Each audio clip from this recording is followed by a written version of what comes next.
Story RH, the podcast that makes a long story short. Welcome to all. History is made of stories. In this episode, we'll be talking about equity in the decision-making process at companies. Equity is often presented as a solution to end discrimination and promote diversity. And it's true that a lack of fairness or equity in decision-making can allow discrimination to creep into our everyday practices. But what is equity exactly? What's the story?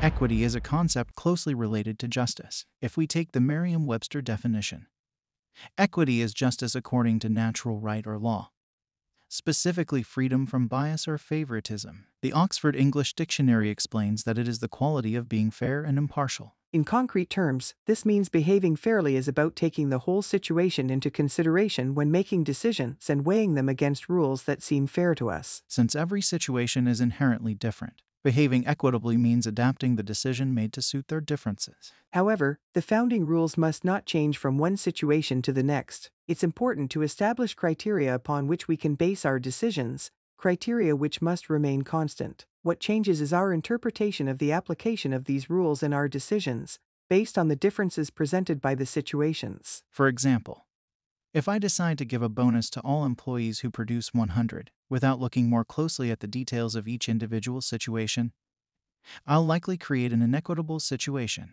It may be fairly easy to produce 100 in a very energetic department which operates in a buoyant market, and more difficult to produce the same 100 in the neighboring department. So, equity isn't about asking everyone for 100. It's about adapting the goal based on different parameters related to the situation. And companies have a vested interest in addressing the topic of equity in their decision-making processes, because it plays a decisive role in employee motivation, or lack thereof. Everyone is constantly comparing their perception of their employment conditions with those of others, as John Stacey Adams explained in his 1963 equity theory. And he takes his inspiration from Festinger's 1957 theory of cognitive dissonance, which posits that if I perceive a difference in treatment, I will feel an urge to discover the cause. If the reasons behind the difference seem unfair to me, then there is cognitive dissonance, and I will use all means necessary to resolve it. So, perceived inequity can motivate or demotivate employees, since they are looking to reduce the injustice one way or another. Fairness is all about perception. First, it's about the perceived effort that I make,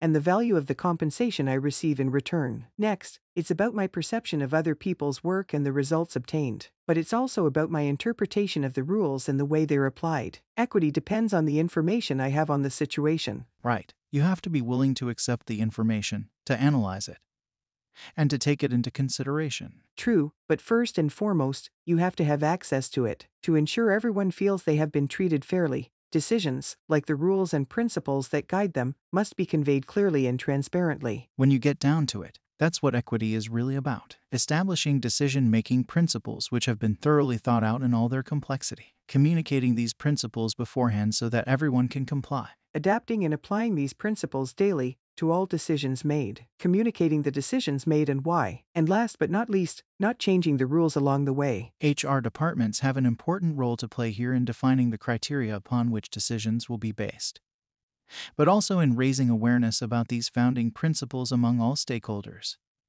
a role which managers will also need to relay. To recap, equity requires us to consider a situation in its entirety before making decisions, but without changing the founding principles. Nevertheless, fairness is all about perception. So, it's important to work on the founding principles and even more important to communicate about them and explain them to as many people as possible. Is that right? Exactly right. Way to make a long story short.